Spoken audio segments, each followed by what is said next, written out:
तर मित्रांनो, मी आता वेताळ दरवाजा आहे तिथे येऊन पोचलो. मुख्य दरवाजा तर तुम्ही पाहिलाच असेल. वेताळ दरवाजा कसा आहे कसा नाही ते बघा.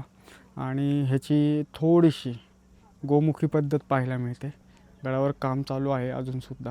तटबंदी पण आता तुम्हाला दाखवतो मी ती कशी बांधली आणि कशी नाही.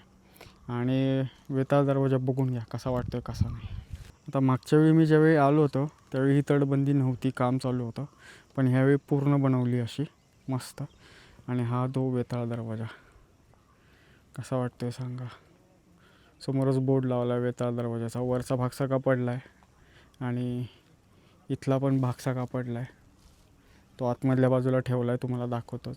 इथला पण भाग वरचा पडला आहे. लाईट वगैरे लावली आहे गडावर चांगली, म्हणजे आपण गडावर स्टे करू शकतो.